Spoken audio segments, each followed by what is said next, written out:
तर hi hello नमस्कार मैत्रिणींनो, तुम्हा सर्वांचं मी माझ्या चॅनलमध्ये स्वागत करते। तर बघा मी छान असं इथं मक्याचं कणीस भाजते, अलटी पलटी करून मस्त असं मी भाजून घेते। कारण शौर्या माझी मम्मा मला कणीस दे खायला, तिला लय आवडतं खायला कणीस। ही मी येताना गावावरून आणली होती, आईने दिली होती। आपल्या शेतातील आहे ती कणीस। तर मस्त आता हे भाजून आपण छान असं खायचं।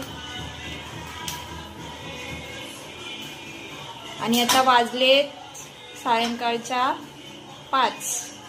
आता शौर्यचे पप्पा येतील कामावरून, मस्त असा चहा बनवायचा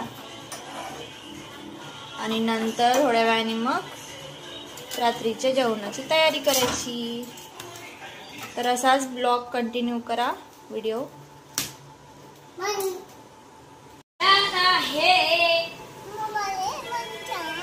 छान आहे का? येतं का खायला तुला? येतं खायला? मी देऊ का सोलून? मी देऊ सोलून? छान आहे का? छान आहे? मग खावा आता।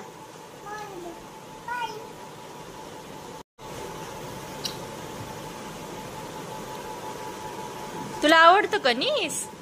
तुला कणीस खायला आवडतं? कशी खाते तू? कशी खाते?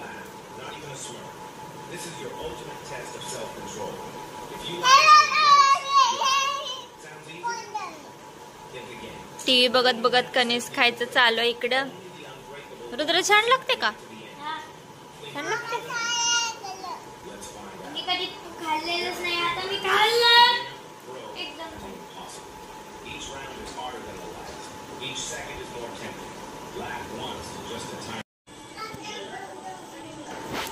यांनी कामावरून आल्यावर ना विचारलं जेवणात काय बनवू, तर म्हणाले मला काय आता भूक नाहीये, थोडंसंच काय तर बनव, मी एकच पोळी वगैरे खाईन। आता काय तर बनव म्हणल्यावर काय बनवायचं, तर उघडला फ्रीज, दिसले मला त्याच्यामध्ये टोमॅटो गावावरून आणलेली।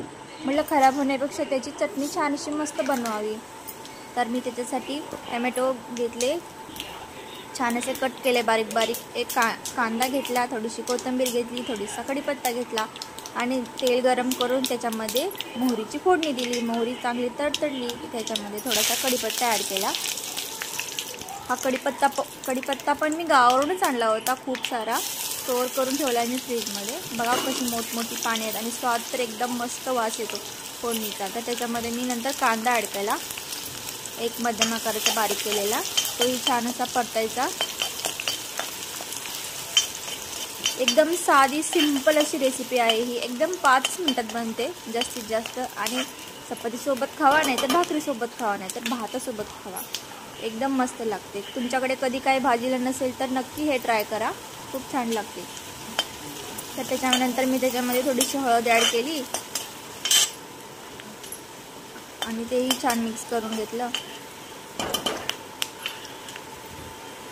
टोमॅटो छान अशी पिकलेली पाहिजे तरच चटणी छान अशी मस्त बनते। तर त्याच्यामध्ये नंतर मी लाल बुंद अशी टोमॅटो होती ती कट केलेली होती ती मी त्याच्यामध्ये ॲड केली। एक 4-5 टोमॅटो तरी होती, एक मीडियम साईजची, ती मी त्याच्यामध्ये ॲड केली।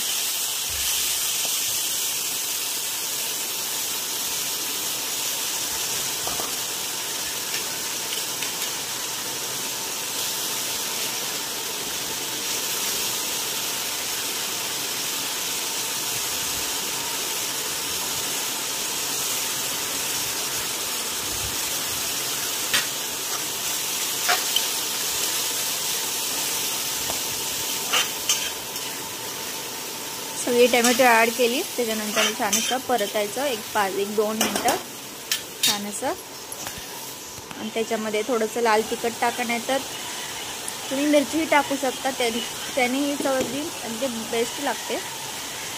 तर मी घरगुती लाल तिखट थोडंसं त्याच्यामध्ये ॲड केलं, बाकी कोणतेही मसाले मी त्याच्यामध्ये टाकले नाहीत, फक्त हळद आणि आपलं घरगुती लाल तिखटच मी त्याच्यामध्ये ॲड केलं आणि छानसं तेही मिक्स केलं। पाणी वगैरे काही ओतायचं नाही आहे, हे वाफेवरच असं परतत राहायचं तोपर्यंत, त्याला तेल सुटत नाही तोपर्यंत। आणि अगदी 5च मिनिटात आपली भाजी तयार होते.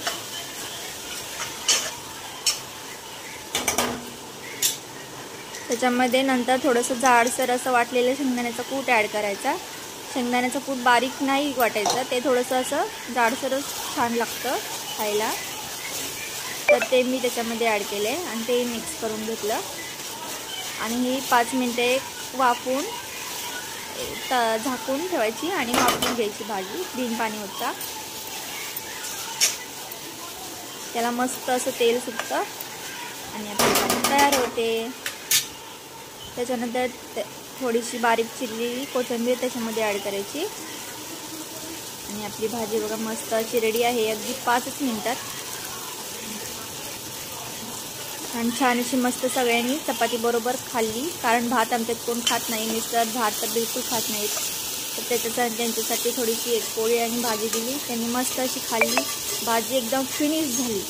कसा वाटला तुम्हाला आजचा माझा छोटासा ब्लॉग नक्की सांगा आणि आवडल्यास लाईक आणि चॅनलला सबस्क्राईब करायला विसरू नका. धन्यवाद.